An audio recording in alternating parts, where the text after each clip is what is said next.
J'ai tué un homme pour en sauver 100 000. Cet homme, c'est Marat. Médecin, physicien, ophtalmologiste, l'histoire en a gardé le souvenir du révolutionnaire. L'ami du peuple est mort, il gît dans sa baignoire, la poitrine percée d'un coup de couteau. Le 11 juillet 1793, une jeune femme arrive à Paris. Elle a 25 ans, elle vient de Caen. Elle est issue de la noblesse, pourtant elle est républicaine. Elle est instruite. Elle descend en ligne directe de Corneille dont elle connaît les textes par cœur. Elle a grandi avec les idées des Lumières et est persuadée que la société doit changer. Pourtant, la Révolution ne lui plaît pas. Ou plutôt, la Révolution la déçoit. Les idéaux de 1789 ont été trahis. Cette jeune femme s'appelle Charlotte Corday. Elle pense se rendre à la Convention et assassiner en pleine séance celui qu'elle considère comme le responsable de tous les maux de la République, le député montagnard Jean-Paul Marat. Seulement Marat ne s'y trouve pas. Depuis quelque temps déjà, il souffre d'eczéma et de migraine. Pour calmer les démangeaisons, il prend des bains de soufre et porte en continu un turban imbibé de vinaigre sur la tête. Il ne s'est pourtant pas retiré de la vie politique.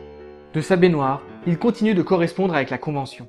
Surtout, il s'occupe de son journal, Journal de la République française, autrement appelé l'Ami du peuple, dans lequel il fait passer ses messages et idées politiques. Marat demande des têtes, tous ceux qui sont suspectés de mettre en danger la République.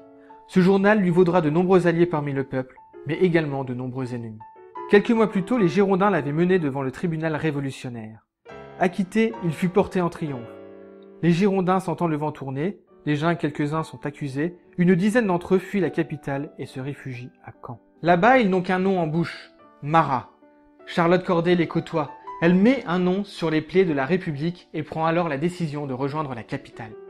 2 jours après son arrivée, le 13 juillet, elle se rend au 20 rue des Cordeliers, là où habite Marat.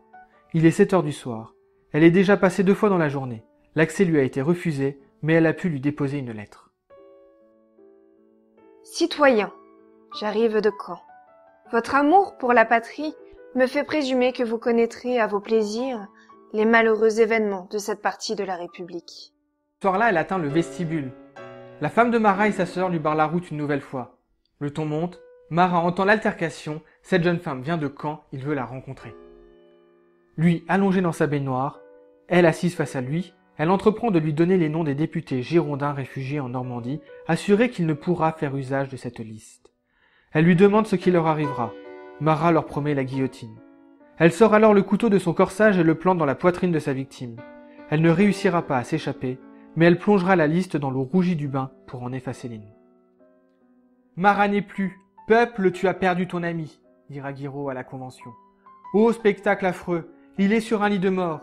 Où es-tu, David? Tu as transmis à la postérité l'image de Lepelletier mourant pour la patrie. Il te reste encore un tableau à faire.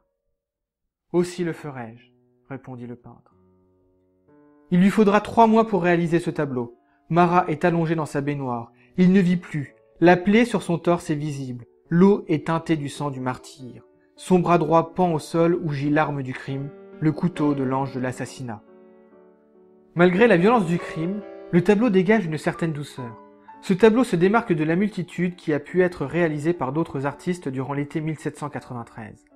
Marat ne souffre pas, il sourit. Il semble être endormi, prêt à reprendre son travail. Il tient toujours la plume qui lui servait à écrire. La Révolution n'est pas morte. Elle est l'ensemble des conventionnels, l'ensemble des citoyens. Jamais les contre-révolutionnaires ne pourront la mettre à mal.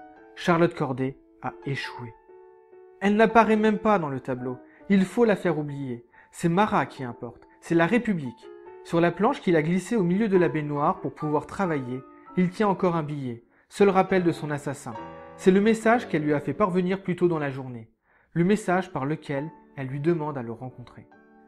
Du 13 juillet 1793, Marie-Anne-Charlotte Corday au citoyen Marat. Il suffit que je sois bien malheureuse pour avoir droit à votre bienveillance. À côté, on distingue une lettre accompagnée d'un assignat. Jusqu'au bout et malgré la maladie, Marat était au service des citoyens. Vous donnerez cet assignat à cette mère de 5 enfants et dont le mari est mort pour la défense de la patrie. Rien de tout cela dans la réalité. David met en scène. Dans cette peinture, il passe un message, celui de l'ami du peuple que l'on vient de prendre, celui de l'importance de la révolution qui doit continuer. Il semblerait que Marat travaillait plutôt à la rédaction d'un article pour son journal. Un ancien exemplaire aurait d'ailleurs été taché de son sang.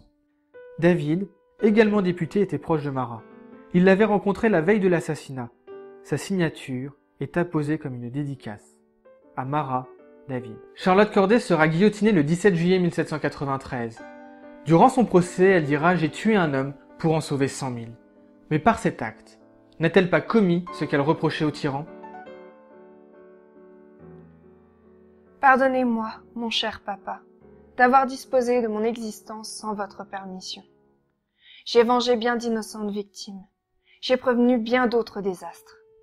Le peuple, un jour désabusé, se réjouira d'être délivré d'un tyran.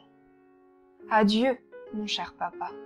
Je vous prie de m'oublier, ou plutôt de vous réjouir de mon sort. La cause en est belle. N'oubliez pas ce vers de Corneille. Le crime fait la honte et non pas l'échafaud.